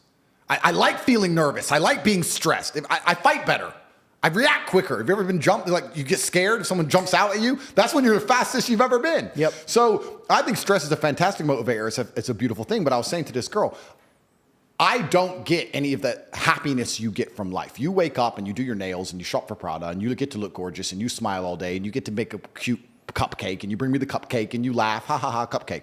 I'm concerned with real important things. DCAR are trying to put me in jail. Millions of dollars have gone missing. Like I'm dealing with real stuff. You're dealing with cupcakes. Yeah. But I am happy that I go through all of this so I can make you happy. Yeah. So my money makes me provider. happy. Yeah, I'm a provider. My money makes me happy because every single person I love lives a fantastic life. Can I ask and you a if question? I have to suffer so 50 people can live content, I believe that a man should do that. I think you have a warrior mindset, right? And you have people that you care for and you provide for. You have your brother and you have your family. Yeah. Do you feel like your stress comes from holding on to what you hold dear, that pride aspect of things? Like, I got to be top G. Nobody's top G. I'm top G. You know where I actually think it comes from? I actually think it comes from because I know I've only reached 10% of what I can actually do. Let's go, bro. And that bothers me. And no matter how much money I'm making or how most Googled man alive, whatever, I can still identify the inefficiencies in my systems. I can still identify where more money could have been made. And money isn't that important. But like we said, money is a very simple way to measure success because it's numbers. Numbers are easy. Yeah. This number, that number. It's easy. What does a company do when it wants to measure the success of a company? It looks at the numbers. What does a YouTube channel do? It looks at the numbers. Numbers are easy. So if you're going to say, how do I be successful in life? Money's not everything, but it's a nice, easy way to measure because it's numbers. And then when you understand it's the time and energy of other people, you sit and go, okay, well, I have this large empire now, and I have all these people who work for me, and all these people I love, and all these people I care about, and all these children, and all this going on, and the world is getting more and more messed up, and everything's on a decline, and everything's being destroyed, and a certain number of people are going to become useless eaters, are going to be eradicated, and they're going to try and lock us all in our 15-minute cities for the climate or some garbage. That's coming in no time. How do I combat and fight all of this and protect all the people I care about? Well, I need the time and energy of others. I need an army, so I need money. So you start waking up saying, okay, 1 billion is shit, Tristan. And he's like, Andrew, we're from a single mother household and our company got valued at $1.2 billion and you own 100% of it. No, we need at least 10. And then then I get mad. And my stress comes from the fact that I don't have enough. But is it for me or is it for just being able to care about all the people I care about? Well, from how you described it, it seems like you're just gearing up for war. And a man who knows his next move knows his next problems. Yeah. So I think you're 4 steps ahead and you're looking at 8 problems. Somebody said it. Do you want more coffee? Or I'd love more coffee. could you get 2 more from him? Someone said it, and I can't remember who said it, but it said that finance are the, I think it was... I'm so sorry. Could you? I know you don't have headphones on. Yeah, sorry. Yeah. Finance are the sinews. I can't remember the exact saying, but he said it perfectly. He basically said that money is, if you're going to go to war, get your money right. Yeah, of course. Absolutely. What are we sending to Ukraine right now? Money. Billions of dollars. That we printed. Money. What do we send to Israel? Money. Money, money, money. Right? So if I feel like I'm going to go to war, I need money. And even in this war I've been in, even when I went to jail, right?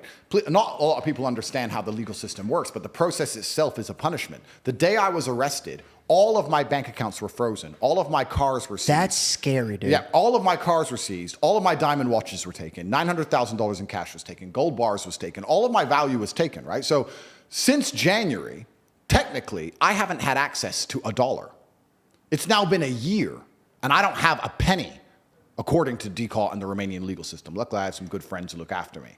But let's say... You winked at me like I had that funds. But I don't. They've taken everything officially. So you still don't have your stuff back? No, of course not. So this is my Why point. are you still here? Well, I can't leave. But, okay, are you going to leave once you can? Because I feel like they just proved that you can't speak here either.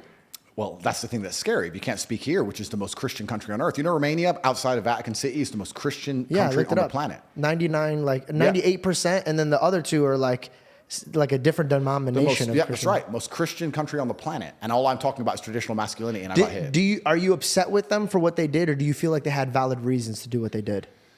As a man, you have to take self-accountability for absolutely everything. I'm still upset with what they've done. However, there are equal opposing forces inside of Romania, one trying to lock me up and one that keeps setting me free. And that's going to be everywhere. Yeah, so I have people in this country on my team. The whole country's not against me or I never would have got out. So do you feel like they're more moving towards your direction? This will be dropped. I'm not going to be found guilty because I haven't done anything wrong. But and if you don't mind me asking, what did they try to pin you for? They accused me of human trafficking. They accused me of using the lover boy method, which is convincing girls by being nice to do a job to take the money from the girls. Because I told 2 of my friends who are girls how to get big on TikTok. That's why all of this happened to you? Yeah. So did somebody else plant this on you? Oh, yeah, the Matrix. Okay, gotcha. You got too big. Your ability to speak, which that's a side point. Let me just finish here about when I was talking about money and gearing up for war. Since January, I haven't had access to a single dollar. Now, I'm me, right? So perhaps I have very rich friends. Perhaps I was paranoid and prepared. Perhaps I have multiple identities. Who knows how I pulled it off to have all new cars again, right? But most humans could not survive getting grabbed from their house in January, all of their bank accounts frozen, every app on their phone taken away from them, their passport seized, thrown in a cell, and then taken out of that cell, locked in their house for 5 months. And then even when they're allowed out the house, they still don't have a dollar. How do you pay the rent? How do you pay the bills? How do you feed people? And this is what's actually interesting, because when I was in jail, my number one concerns were not for me. My biggest concerns when I was in jail was for everyone I care about. Yeah. I'd get my phone time, and I'd be on the phone like, okay, and they're like, what's going on? What's going on? I'm like, listen, we only have 5 minutes. Let me make sure you get paid. Is this paid? Yeah. Are you okay? Do you need this? Do you need that? I just spent all my time trying to look after other people from a prison cell with seized bank accounts. Did you think you were going to come out? No. I thought I was there for a very long time. I thought I was stuck. I thought it was over. I was sitting there talking to people who were there, been there for 4 years without trial, my friend. Everyone around me had been there for years without trial. When you were put on house arrest, yeah. Was there any moment that you cried from like happiness? It was like, I'm out. I can't believe I'm out. I never cried from happiness. And I never cried from sadness, because I think crying is an act in and of itself. To cry is to sit and cry. I didn't do that. I did have tears run down my face. Hey man, that's crying. No, it's not, because I was busy. Having tears run down my face as I'm doing push-ups, or tears run down my face as I'm organizing the school for my child and my voice isn't breaking, is different than sitting and crying. I didn't sit and dedicate myself to crying. I didn't sit and do the act of crying. My eyes leaked as I achieved. That's what happened to me when I was inside of jail. What made your eyes leak the most? What was the most concern that was on your heart? My concern was for everybody else. The number one, though, who's the person that you were like, I need to make sure that I look good in their eyes, and I need to make sure that they're good? Of course, I can answer that my children, but my children are actually quite young, so they weren't overly concerned, because at their age, dad's away, whatever. I'm not entirely sure. I think it was just an overarching view of everything. And I felt a frustration because I had built this monumental empire and it got seized from me, which is a whole nother conversation we can go down when you talk about ownership and property and how the matrix works. You don't own anything. Well, you never do. I mean, you owned all this, but then they were like... That's right. So what do you own? You own the body you're in, perhaps, but then they force you to get a vaccine, so maybe you don't own that anymore. You own your soul. You can own your thoughts, but then that belongs to God. So then what do you even own now on this planet? Because I have people say to me all the time, I'd love to buy a house. And I own my house. You don't own that house. You have to pay property taxes every month. And if you don't pay them, they'll take it off you. You're renting it from the government. Piss the government off and you'll see how long you own your house. Because I tell you what's going to happen. They're going to turn up with a piece of paper and say it's ours. Done. Happened to me. So you never even own anything on this earth, no matter how much money you have, right? Which also puts money in perspective. All it is the time and energy of other people. It's all it's good for. You can buy a Bugatti, but you don't own that Bugatti. You can drive it a bit if they let you. And piss the matrix off enough, they'll take that off you too. So the whole world, if you actually start analyzing how it all works, is interesting. But yeah, my concerns in jail were for absolutely everybody else. And that's perhaps why I'm gearing up for war so heavily, because I believe that this war can't be avoided. And a lot of people ask me, why with my money do I not do one of two things, which is one, vanish. Because I could just delete everything and shut up, right? I could just go away. But that's not you. That's not me, and I think that God would be disappointed in me. So I think God's given me this platform to tell the truth, so I'm going to do it. Or the second thing is I could sell out to the system. I could cut. It's also not you. It's not me. I could sell to the system, say what they want me to say, promote the things they want me to promote, sell shit to kids, be a piece of shit, and then they'll let me live. But then you just remove the only thing that you do own, and it's your soul. Absolutely. And you don't want them to take that away. No, exactly. I need to keep something. Yeah. So it ain't worth giving that up for a bit more money, because I have unlimited money anyway. Yeah, but plus, every time you swipe that card when you're gone, you're like, fuck my life, dog. This is anything. Oh, completely. What do you have if you don't look in the mirror and be like, yeah, I did the right thing? Then what do you even have? Oh, boom. Not pride, but integrity. Okay. Well, we could link the two. You look in the mirror and be proud of yourself. But it's interesting. No, but it's interesting the points you've made. It's given me something to think about. It's certainly true. But that's why I'm gearing up for war so heavily, because this war, when people ask me why I don't try and avoid it in the two ways we just described, I don't think most people understand that this war is coming for everyone. It can't be avoided. You're either going to become someone like me who's fighting against it, the counterculture, or you're going to buy into it and be a victim of it.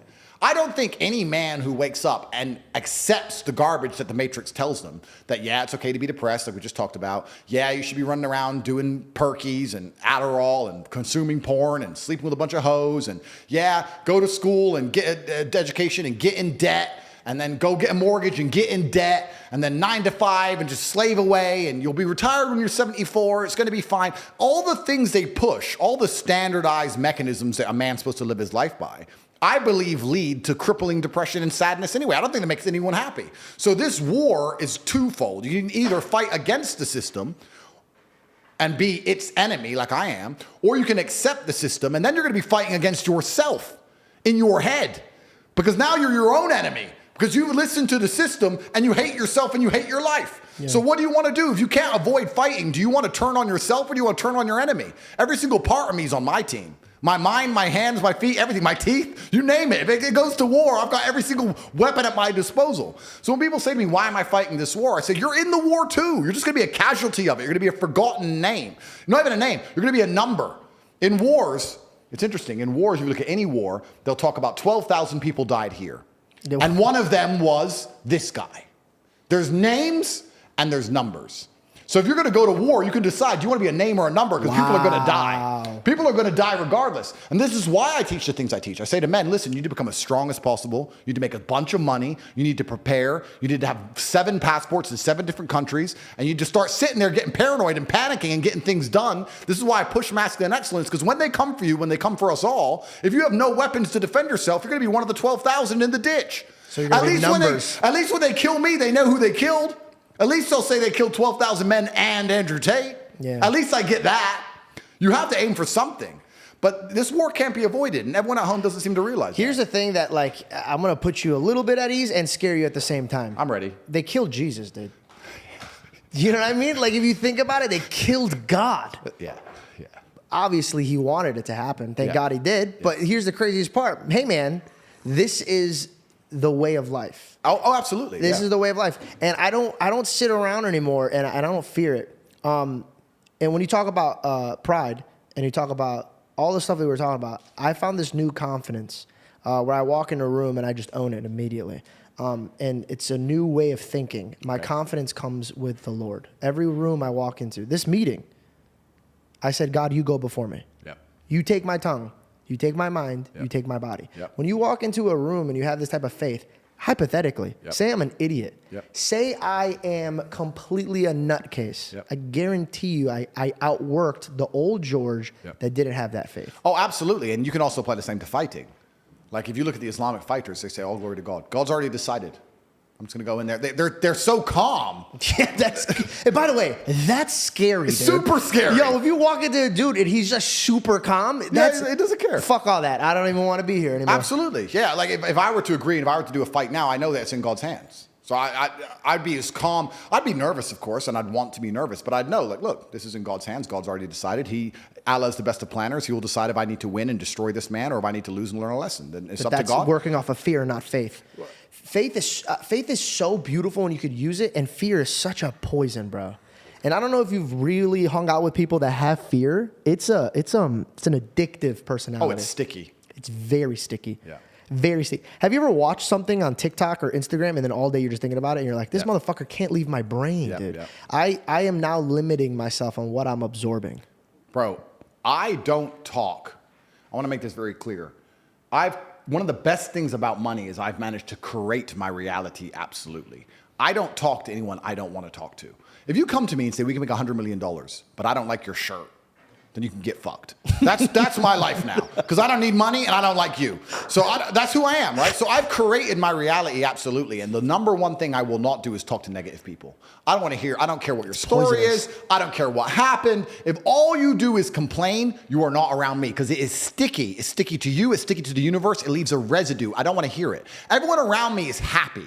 And not only happy, we're the kind of people, if we're in a trench and we're getting shelled, we're laughing. Yep. We're like, missed. Woo-hoo. That's who we are. Bro, they just hit me with the largest Matrix attack on the planet. I should be destitute and disappeared. Here I am on your podcast. I just pulled up in a brand new sports car. I'm like a cockroach, and you drop the nuke to kill everyone, and the cockroach crawls out with Top G on the back. It's all hilarious, bro. It's a joke. Human trafficking for TikTok. The whole thing's a joke, but here I survive. So you have to be that person. And even my brother and I in jail, sometimes we just look at each other. We'd be sitting there in jail, and sometimes we'd look at each other and just burst out laughing. Like, this is so ridiculous.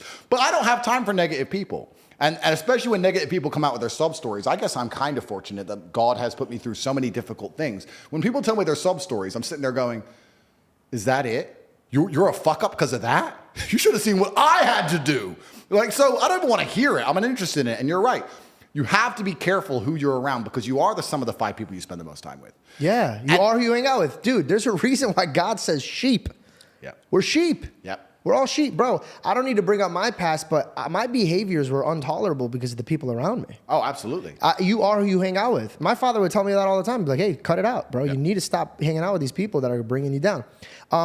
You know what's interesting about that point before we move on? It's really interesting that people understand. I've never met somebody who disagrees with the point. You are the person who you are the sum of the people you spend the most time with. Yeah. Everyone agrees with that. But then they hang around with dickheads. Well, you know why? Where's the disconnect between those 2 points? Because people like for other people to feel bad for them. They hang on to that. That's their identity. Sympathy. Yeah, it's their identity. What's their favorite emotion? Sympathy. Like we said earlier, their favorite emotion is sympathy. They're looking for sympathy. That's what they want. That's what makes them feel good. That's their favorite food. You have to choose what your favorite food is. My favorite food, I'll be honest with you, and I actually respect, and you give me a lot to think about. And without being arrogant, at my echelon, it's not often I sit down with somebody and they say something that makes me think. But you've given me something to think about, and I genuinely, I'm going to think about it. But my favorite food is pride. I don't know if that's a bad thing, but I love when my woman comes to me and goes, you know what? You just fix everything. They had you in jail, Andrew. You were supposed to be done. They're lying about you all over the MSM. They're saying you're a human trafficker. They stole all your money. They froze all your banks. Why am I on a jet with roses? Because I'm the top G. That's why. Because I'm that guy. She's like, you've just never failed. I've never seen you fail. So correct. I do not fail. I have something to tell you. And just randomly, I just learned about this, and it fits you so well. Sure. I read it again in the Bible. Okay? There's going to be so many people that are like, but yeah, I don't give a shit. No, but that's what the knowledge is. My grandma is from Alabama, and she's a strict Christian. And she's from Alabama, like down the sticks, middle of dirt mud, Alabama. And one of my aunts is a lawyer. And I remember my aunt, sorry to interrupt you. I love this. My aunt had a big court case coming up. And she'd spend half her time studying the case and half her time studying the Bible. And I remember being in her house. I must have been about 7 or 8 years old. And my mother asked her name is Liz, why are you reading the Bible so often? And she said, because that's where all the answers are. Amen. Yeah. So it's good wisdom, that you keep referencing it. Yeah. Like, I reference it because if I reference myself, I'm just leading you down a shit path. Yeah. And a lot of people get so annoyed. Like, you think you're so holier than thou. You think you're perfect. Then you're not listening to me. Yeah. I'm a filthy dummy. And I'm trying to get myself out of it. Yeah. Matthew asks Jesus, I don't get it, man. Why are you talking to them in parables? And Jesus says, because you were given access to understand. So check this out. You just said, now I'm thinking about the pride thing. I think that you weren't supposed to think about the pride thing. I think God needed you to think this way. But I think now you're moving on to a different season. Absolutely. Yeah. So I think you might need to reevaluate your tactics. And we change every day. Yeah. And that's the whole point of trials and tribulations and conversations. And that's the whole point of perspicacity in the first place. A lot of people lack it. Feedback is such an important thing. And feedback comes from life and from all areas. And we actually talked about this. I talked about this inside of my war room. I've got the private organization, the War Room, where people can join. And it's a masculine network. It's kind of like a boys' club. Kind of like guys, and we talk about making money and fitness and all these other things. But we were speaking, and a couple of the high-level war room guys said, Andrew, I want to learn to speak like you do. The way you talk on podcasts is why they're so monumentally successful. I want to speak like you do. How do you practice? How often do you practice? And I tried to explain to him. I said, brother, you're 42 years old. I'm 36 years old. You've been speaking longer than me. So it's not about practice. The difference between you and I is I pay attention and I make sure that I get feedback. So if I do a podcast, I will watch it back and write down every time I made a mistake or every time I could have used a different word. I will sit there and actually analyze my work to get better. You reflect. I reflect. If you don't reflect and you just speak, you stay shit. Reed told me, he goes, I've never met a man. And by the way, I didn't even notice about this. Like, have you ever seen like something you do all the time, you just don't even notice it? And then somebody tells you and it fucks you up. You're like, oh, damn, dude, I do that. I over reflect a lot. But here's the thing, dude. I realized this. As soon as he mentioned this to me, I realized how other motherfuckers do not reflect. At all. They'd rather watch other people than watch their fucking mouth, bro. That video where Jack Dorsey had a security guard and everybody was so mad at my opinion on it. Here's the thing, dude. Bad things happen. If you get punched in the face because of a security guard, yeah, he's wrong for that. But why the fuck are you talking up to a dude 8 times your size when he's angry? Do you have no common sense? Have you never been punched in the face before? 100%. You didn't try to de-escalate it. You were talking and getting mouthy. Some people need to get hit in the face for them to understand. Abrasive. Yeah. It's true. Some people only learn the hard way, especially men. God's actually very nice. Because I believe God gives us a whole bunch of chances to learn a lesson the easy way. It's called life. Of course, He'll give you. Think of the harshest lesson. You don't even have to say what it is, but think of the harshest lesson you've had in the last few years, and think of how many times you had the easy way to learn that lesson. You could have just stopped being a dickhead before it got bad. Like that. Think how many times you could have just woke up and go, nah. But we don't, do we? Nope. We wake up like, we got away with it. It's fine. And then bam, you get hit. There's only 2 ways to learn lessons: hard and harder. If you're smart, you take it the hard way. Real idiots take it the hardest way. But there's no easy way to learn lessons. So you're right. I agree with everything you say. And that's how God teaches anyway. That's how God is always going to teach, because God is a disciplinarian love. I think it says, someone said this to me, I think in school you learn things and then you're given a test, but with God you're given the test and then you learn things. And that's the way it works. That's why I was even in jail in the first place. That's what I was there for, to learn. That's why I went. You're being sharpened. Of course, I'm being sharpened. And you said earlier about me moving on to a new stage, a new evolution, and I hope that is true. I hope that the 50-year-old version of me thinks the 36-year-old version of me was an idiot. I think he's going to be a lot more calmer. Maybe. Yeah. But I like to consider myself pretty smart, so if I'm even smarter, that's great. We'll see how it goes. Maybe I will be calmer. But it's all about reflection and self-reflection and looking back, and that's what we were saying earlier, because most people do not self-reflect on their actions ever. And you nailed it with the reap what you sow. And they don't understand why they end up where they end up. And they think it's someone else's fault. They're like, I can't get anywhere in life. I'm like, yeah, because you work your 9 to 5. When you come home, you smoke weed and play PlayStation. Why does everyone hate me? Because you do dumb shit and you make bad decisions. People want the glory but no work. Oh, tell me about it. Yeah. Not just the glory and no work. They want the glory and no heat. I'll tell you something, man. If you ever end up, and I pray that you don't, in a precarious legal situation, you'll see all the people who want to hang around you when you're famous and when you can get girls, when you can go out and when you can pay bills, all that. They want to hang around for that. But the second their name gets brought up in this heat that you're in, they don't want the heat. No, people want the good. People want the good without the bad. Hey, man, everybody has a Judas. Yeah, tell me about it. Yep. Tell me about it. And you know what you said? I pray I'm not in it. I pray I'm in anything that God wants me to be a part of. And you'll survive. Because your mind's right. Yeah. Your father used to talk about death a lot. Yep. God forbid something does happen to you. Yeah. What do you want to be known for? Firstly, I would never kill myself. I like to make that clear. I would never kill myself. Oh, okay. I was about to say, I'm like, I never said you would. No. But you're stating that just in case. I would never kill myself. Gotcha. Under any circumstances, no matter what they say. And I think I'll be remembered for somebody who was brave, because I know the danger I'm in if I continue to talk. And when I say this, just like when I used to say about the Matrix and how they lied to us all during COVID, people didn't believe me. I want people to understand the situation I am currently in. I am the most popular person on the planet amongst the masculine youth, which is the most feared demographic of any country, of any nation. You need them heavily psyoped for a few reasons. One, if a bunch of masculine youth get together, it's not a demonstration, it's a revolution. That's the first thing. If women start complaining with picket boards, it's a demonstration. If masculine youth get together, it's a revolution. Then you're dangerous because you don't even have a country. Correct. All of them. Yeah, well, across the country, shit. across the world. So they probably thought you were a terrorist. Well, I could be. And that's what they're afraid of. So let's continue. So I have the number one demographic the Matrix needs to psyop. One, because of the revolutionary thing. Two, because you need them. They're the backbone of the slave force. You need them to build the roads. You need them to do the real work for low pay. They're the backbone of the slave force. They do the worst, hardest jobs for the shittest money, and they're the most depressed and most unhappy, and then women don't want to date them because they ain't got a Lambo, and they're sitting there depressed and unhappy, working their ass off, paying their taxes. You need those men psyoped. You don't want me coming along saying there's another way. And third, you need them to die in the military. You need these people. And I'm sitting here speaking to the exact people they don't want me speaking to. UK schools have banned me. My name cannot be mentioned in school in the UK or you get detention, you get punished. What are you talking about? My name can't be banned. Google Andrew Tate banned English schools. In England, if a child or a student says my name, they are reprimanded. That doesn't make sense to me. How is there so much garbage in the world that is legitimately evil? And you could talk about it. Let me give an example. I don't think any man or woman should ever have the right to have their voice be taken. Let me give you an example. I love Jesus. Yep. But if somebody came up to me, flicked me off and be like, F your God, blah, blah, blah, this is that. Guess what? Hey, man, that's okay. Yeah. You have every right to say that. Yeah. So how is it even allowed? Well, that's the thing. So we go down this path where we talk about How is the mass not seeing that? That's a huge problem. Well, this is the thing, and this is why I talk about the fact that I'm afraid of assassination, and some people think I'm exaggerating. I'm banned from being discussed in British schools. They feel like my name being mentioned in and of itself is detrimental, and they ban my entire name. The problem is this.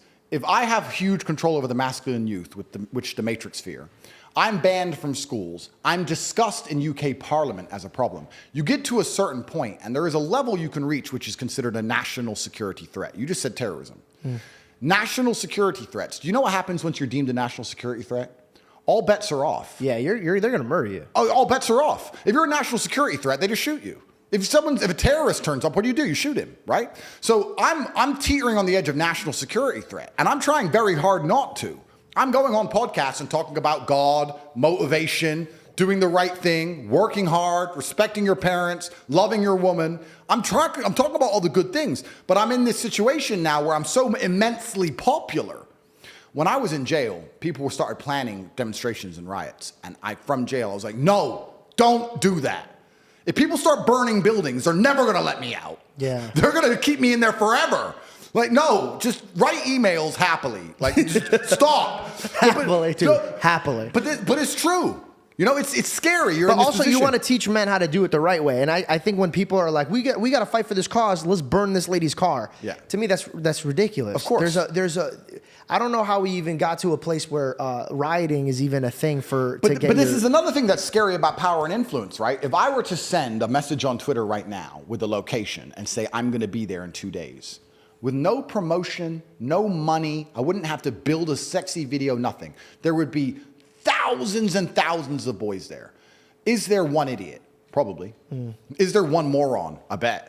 Of course there is. There's a more. If you get a group of anybody, you're going to get one moron. Yeah. If that moron does something wrong, and he's been at my rally a few weeks before, whose fault is it? Dude, I just said this, and I got smoke for saying this. When Kai had his meetup, I wasn't angry at Kai, but I was trying to let them know that famous people nowadays have a little bit more access because we could just go straight to the phone. If you're in the 90s, TV shows, you watch them on the sitcom. But now because we could just dial right into your phone, if Kai goes, hey, I'm going to be in New York. Now, he never said burn New York. He never said break the cars. He never told anybody to do that. In fact, he wanted to just show up and have a great time with the people that love him. He had a great heart for it. But he has to take responsibility for that because none of those problems would have happened if he didn't tweet, I'm going to be there. Yeah. And that's the thing, right? So you have that level of responsibility to a degree is scary. And Kai, he's young, isn't he?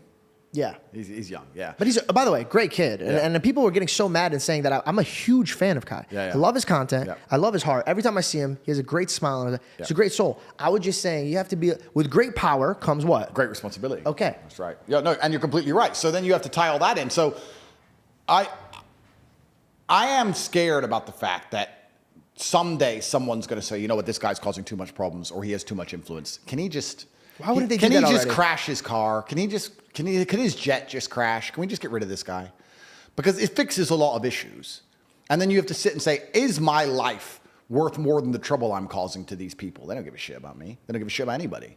So you do get to a position where it's scary. And then you have to sit and decide, well, do I want to sell my soul to the devil and cuck?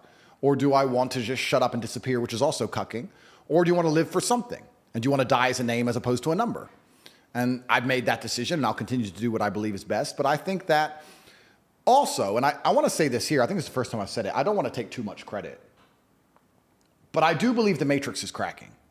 I do believe now we live in an internet where you can say things you couldn't say 2 years ago. Yeah. Where information is different. Pendulum. Oh, it's swinging. It's swinging. And I feel like I'm a huge part of that. Dude, I'm not here to gas you up, because then I just look like the guy is sucking up to you. Again, there's a lot of things we disagree on, so I'm not sucking up to you.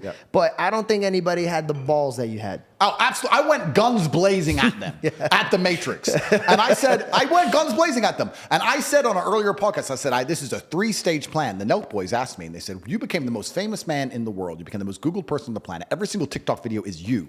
Why did you do this? I said, this is a 3-stage plan. Stage 1 was to become the most known person on the planet, and stage 2 was to get canceled. That's how you put a crack in the dam, for everybody to know who I am, and then know I'm canceled and try and find me somewhere else. And now, oh shit! So you wanted to get canceled to show that doesn't even matter. And I'm bigger than ever before. So technically, dude, this song has been sung before when Jesus died and then came back. Well. There's also and by the way, I'm not comparing you to Jesus. No, I want everybody to make sure. This song has also been sung. I don't know if it was Aristotle or Socrates. It was one of them who was assassinated for corrupting the masculine youth. So this song has also been sung. One of them, I can't remember which one, was put to death because they said he corrupted the masculine youth because he told them not to join the army. So it's scary, right? But part 2 was to get canceled because I believed when I came up with this whole idea, when I sat there and I became religious, because I realized there's so much evil in the world, God must exist. You can't equal and opposite force. Light has science. darkness. Light has a darkness. And I see so much pure evil. The devil must be real, which means God must be real. And I sat there and I decided, please remember, before I became massively overtly famous, I already had plenty of money. I didn't need money. I didn't need to do any of it. When I came up with my plan and I worked with the War Room, we put together a 1-year plan to become the most famous man on the planet, and I pulled it off and I did it. And my plan was to get canceled. And the reason was because I knew that the Matrix the dam had a bunch of pressure behind it. Everyone was tired of the censorship. But when you get canceled, you vanish. And I said, there's so much pressure behind the dam. The crack it needs is for someone to get canceled and stay relevant or become more relevant than before. Damn. Then people won't be afraid of getting canceled anymore. So then they'll start to talk. And when I got canceled, and I moved to Rumble, and I put together the whole big Rumble thing, and I put together my final message, and I said my unmatched perspicacity coupled with sheer indefatigability makes me a feared opponent in any realm of human endeavor. And I sat down with Patrick Bet David, and I said, they fucked up. They shouldn't have deleted me. They sitting around thinking they've got rid of me. They made a mistake. And then the Matrix got pissed off. I got bigger, so they threw me in jail, which made me bigger. So like all of this. Oh, so maybe that's why they don't want to assassinate you, dude. But that's the final solution.